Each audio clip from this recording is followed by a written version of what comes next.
Hey, here we are, Thursday, Sportsbit Betting Insight today, SBR Picks, Pauly and Teddy. I'm at Real Sportsbit. He's at Teddy_Covers. Pivotal game 5 tonight. Rockets at home against the Warriors. We'll get to the Cleveland Browns. That'll be a fun discussion. The team previews continue, and we'll turn on the shot clock as well. The gift that keeps on giving, the Celtics in the playoffs. The first team since the Jazz in 97 to win their first 10 playoff games. 10-0 at home straight up in ATS. Lead the series 3-2. Another blowout, Teddy. And as we talked about yesterday in much of these playoffs, what's going on with this Cleveland supporting cast? They are horrendous away from home. Well, I mean, this is not new or different. And that's part of the beauty of betting last night's game. If you had Boston, like many of us did, was fairly easy in that contest. But it's certainly been an issue supporting cast-wise for Cleveland throughout the course of the postseason. But more than that, the Jaylen Brown quote, the energy level. We feed off the crowd.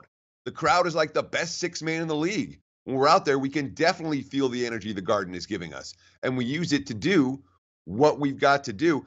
I don't blame the Cavs for struggling in Boston. I blame the betting markets for not recognizing how good the Celtics team has been. And, of course, last night, the markets recognized it a little bit. That certainly was not a good result for the house. Boston opened the dog. They closed the chalk. And, of course, all of that Celtics money was won by the bettors. Not a good result for bookmakers in town. I'll see how they do Friday now. 1-6 on the road. And Celtics are catching 7 in game 6. J.R. Smith made one shot in 26 minutes. Tristan Thompson didn't make a shot in 26 minutes. George Hill made one shot in 30 minutes. At halftime, LeBron and Love combined for 26 points. The rest of the team had 16, and they were 4 of 18. This is unbelievable. They're terrible. Well, I mean, let's give Boston some credit. All right. Again, it seems like the mainstream media and the broadcast networks and the betting markets as a whole continue to look at this Celtics team and say, yeah, but, oh, look at this flaw, look at that flaw. Well, the Cavs aren't a flawed team.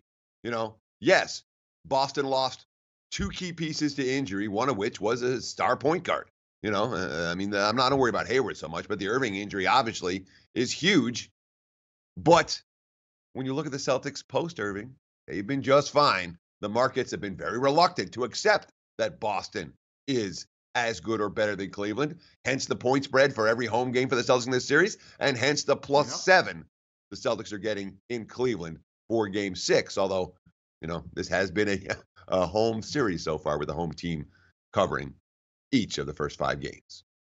They win comfortably by 13 points, and Rozier's 3 of 15, and Brown was, 4 of 15, something like that, shooting as well. So great, and it appears LeBron is tired as well. These games are every other day now. That's big. We'll see if the Celtics can close it out Friday. Bad bets, bad for the books. Horrific beat.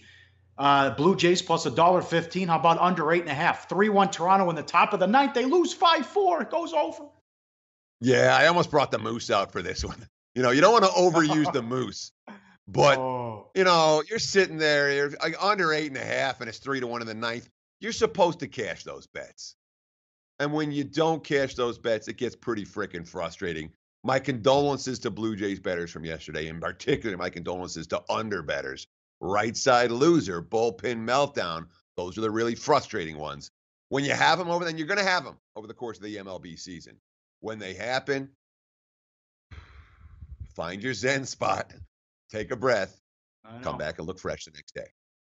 Yep, happened in the Mets game. 1-0 Mets, top of the 9th. Familia blew it again. The 3rd time he's blown a win for DeGrom, as they were bet up from $2 to $2.40 in that one. How about the steam on this one? The Astros, $2.60 up to $3 and $3.20 most places. At the square joints here in town, hit $3.60 at Station Casinos. 4-1. Verlander does it again, 6 strong. Astros 31-16 to the under. Verlander 9-2 to the under. Sure, and that's certainly a trend worth paying attention to if you haven't cashed in on it so far. It's probably not too late, although, as you mentioned, there was a fair bit of under steam in yesterday's ball game. We don't normally see a lot of $3 favorites in baseball at this time of year. The $3 favorites and the $4 favorites tend to come after the All-Star break and in the dead days of August when the good teams are facing the bottom feeders. when you're seeing teams minus $3, minus $3.20, minus $3.60. It's not even Memorial Day yet. It tells me, regardless of how good Houston is, it's going to be really hard to make money with that team. And it has been really hard to make money with that team. You're not getting any bargains on a day-in, day-out basis with the Houston Astros. Yep, Royals took a lot of money, too. That was also bad for the books. They won in extra innings and beat St. Louis 5-2. Bad bets. Nats 125 up to 150. They lost at home to the Friars. Mets, as I mentioned, $2 up to 240. Familia blows it. Yankees 185 up to $2. They lost 12-10 in a crazy game. Yankees played the long ball as well, but they got beat. This is troubling. I mean, this is just an unmitigated disaster here. The comments from Orrin Hatch, who was responsible for one of the four guys putting PASPA together in 1992. You know, this article where he's talking about the 1919 World Series and Pete Rose and all this, the quotes in here about integrity of the game, and it was, shame on the Supreme Court striking down PASPA. I mean, I don't know where to begin, Teddy. Number one, he thinks that they're going to be able to fix games, and it's easy to get to pro athletes who make millions of dollars. It's like talking to a third grader. Look, Orrin Hatch, and this is our Congress at work, okay?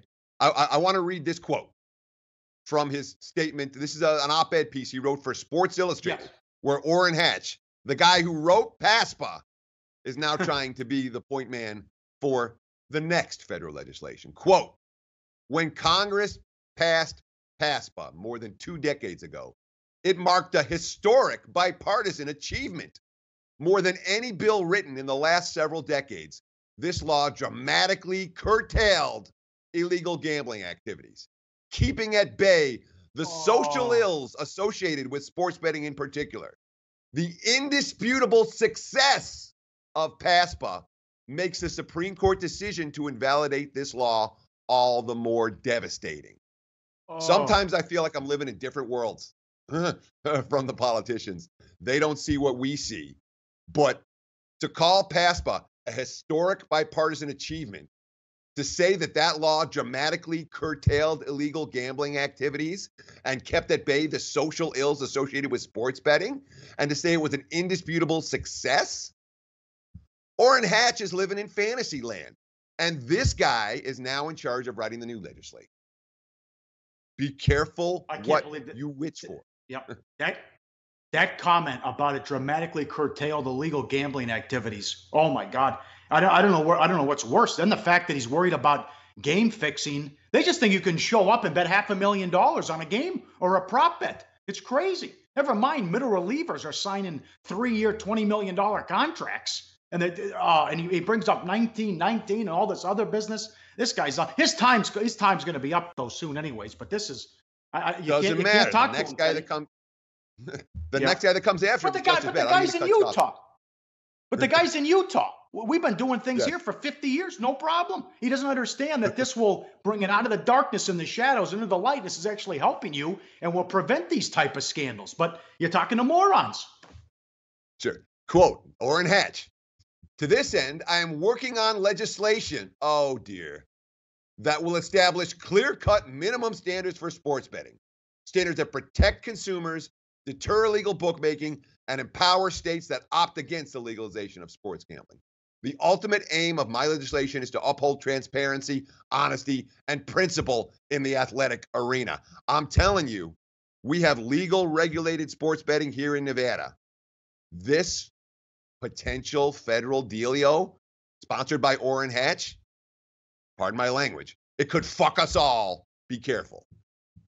Yeah, well, we're ready to go. Purdom, I talked to Purdom today. New York, Connecticut, they're getting started on this. Mississippi, West Virginia, Delaware, here we come. New Jersey, as they're ready to rock and roll. But this buffoon, my God. Like the show? Help us keep the lights on. Please make sure to comment, share, and subscribe to all the Sportsbook Review videos. Thanks so much. Best of luck. Enjoy the games.